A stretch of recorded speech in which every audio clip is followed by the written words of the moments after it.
السلام عليكم أحلى مشاهدين وأحلى متابعين في الدنيا، يا رب تكونوا بألف خير وسعادة.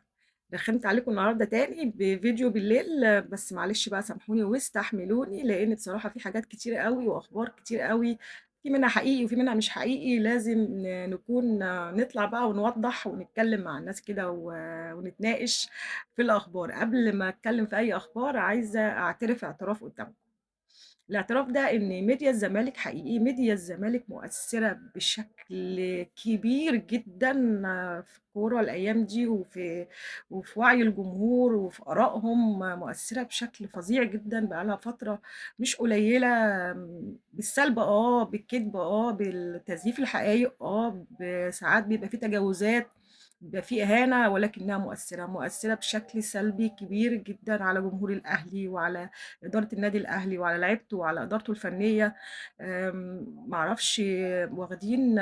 مشاهدات كبيرة جدًا والناس بتروح وبتتفرّج، حتى الجمهور الأهلاوي بيعمل لهم كمان شعبية بإنه هو بياخد كلام من تصريحاتهم وبيتكلم وبينتقد وبيعملها comics على صفحات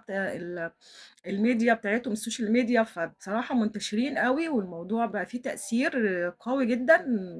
لَفَت نظري ولَفِت نظر ناس كتير أوي في المقابل، إن ميديا الأهلي لأ، ما أعرفش مقصّرة أو الناس مش حابة تشوف الحقيقة، الناس بتحب تزييف الحقايق، بتحب الshow، بتحب مثلًا الحاجات اللي فيها كدب، فيها إهانة لبعض الناس وبعض الرموز. بصراحة محتاجين إن إحنا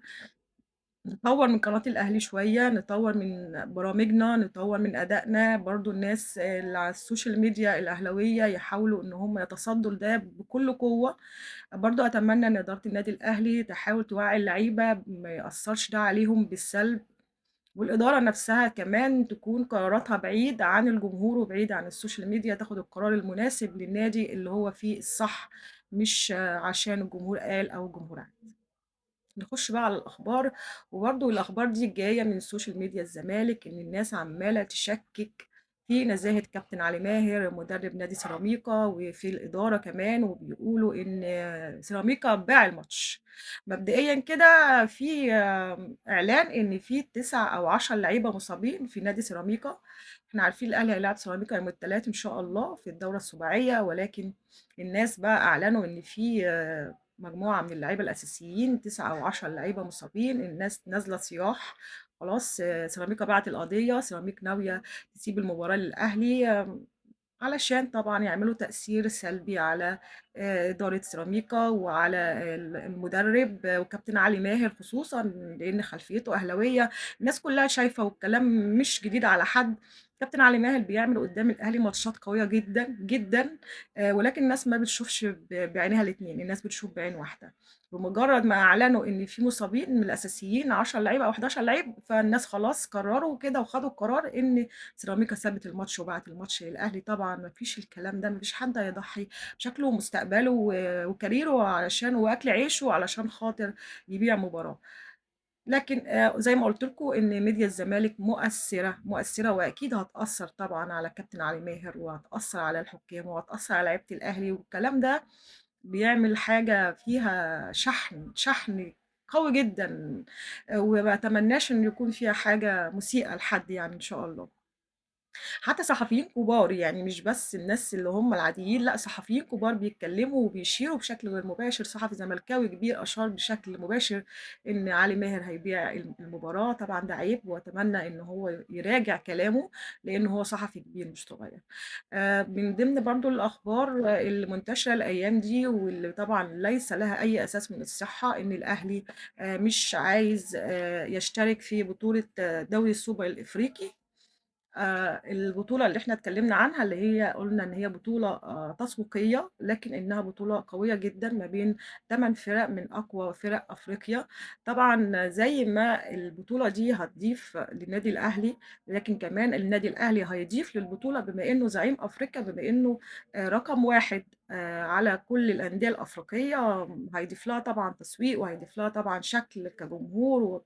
وكدعم وكإعلام، ما ينفعش إن هم يستغنوا عن الأهلي ولا الأهلي كمان ينفع إن هو يرفض إن هو يشارك في البطولة دي. طبعًا ما فيش أي أساس من الصحة ولا في أي كلام رسمي طلع من إدارة النادي الأهلي إن هم ناويين ينسحبوا من البطولة وما ينضموش للبطولة، ما فيش الكلام ده، كلها إشاعات وضغط طبعًا على الأهلي وإدارته، وبيجيبوها من سكة المبادئ وسكة إن أنت ما ينفعش إن أنت تشارك في البطولة عاملها الاتحاد بطولة يعني بطولة ودية عاملها الاتحاد الأفريقي بعد ما الاتحاد الأفريقي هَمِّشك، والاتحاد الأفريقي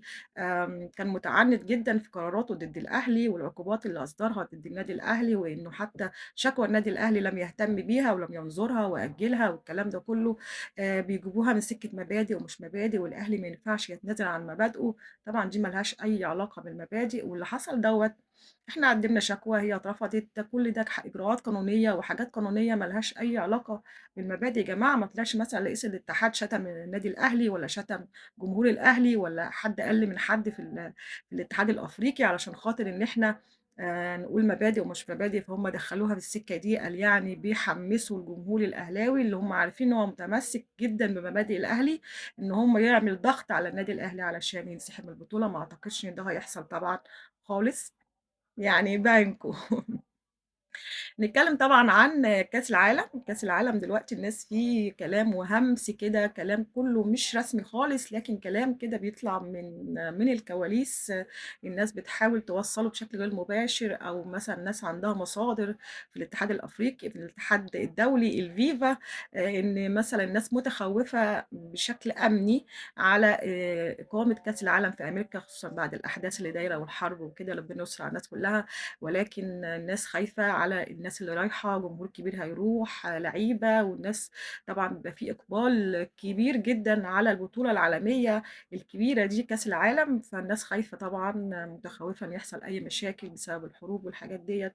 ولكن أي كلام بشكل رسمي على إلغاء أو تأجيل أو نقل كأس العالم لأي دولة تانية ده مش حاصل خالص، ما فيش أي كلام رسمي، لكن في همهمات كده وهمس كده لسه الناس متخوّفة ومن حقهم يخافوا الحقيقة. أنا كنت اتكلّمت قبل كده وقُلت يعني أنا مش متفائلة بكأس العالم ده، بس ربنا يستر إن شاء الله وتعدّي على خير. كمان إيران كانت قدّمت طلب للفيفا إن هم مش عايزين يلعبوا في أمريكا، عايزين مثلًا ينقلوا ماتشاتهم للمكسيك أو كندا. طبعًا إحنا مهتمين طبعًا المنتخب الإيراني لإن هو في مجموعتنا، فطبعًا لازم نكون متابعين هيوافقوا أو مش هيوافقوا. لحد دلوقتي ما فيش أي خبر على إنهم وافقوا أو لأ، إن هم ينقلوا ماتشاتهم عشان إحنا نبقى عارفين إحنا هنلعب الماتش معاهم في أنهي بلد. طبعًا الحاجات دي كلّها مطروحة، ولكن إن شاء الله ربنا يوفّق الجميع. حبّيت إن أنا أوصّل لكم بس رسالة تكسير العظام اللي بيحصل من الميديا ومن جمهور الزمالك وميديا الزمالك، في المقابل إن إحنا هنا كأهلاوية، ودي حاجة مش وحشة، مش باقول إن هي حاجة وحشة، ولكن محتاجين إن إحنا ننظّم أفكارنا في الفترة اللي جاية، محتاجين إن إحنا ننظّم طريقتنا. في المقابل الناس كلّها عاملة دعم لفرقها، مثلًا نادي بيراميدز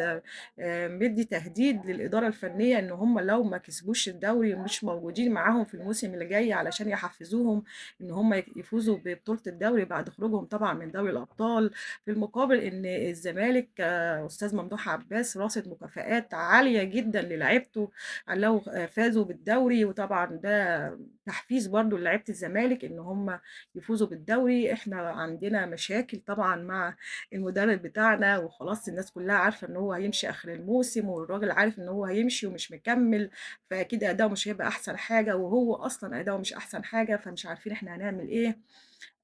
فإن شاء الله نكون إحنا لينا دور كجمهور، إحنا لينا دور إن إحنا ندعّم لاعيبتنا، كل اعتمادنا بعد ربنا على اللعيبة الرجالة اللي هم هيأدّوا وهيكونوا هم اللي في الملعب ليهم القرار إن هم يكسبوا ويفوزوا بالبطولة، علشان كمان الناس ترجع تدعمهم تاني، وترجع نبطّل نغمة ده يمشي وده يمشي. بالمناسبة الناس كلّها في الزمالك برضه زيزو جاله عرض، إمام الأهلي بيهدّده بيقول له خلاص إحنا مش عايزينك، امشي، دَوّر على عرض وامشي. الكلام ده برضه ما لوش أي أساس من الصحة يا جماعة، ما حدّش ينساق ولا الميديا الزملكاوية، وتصبحوا على ألف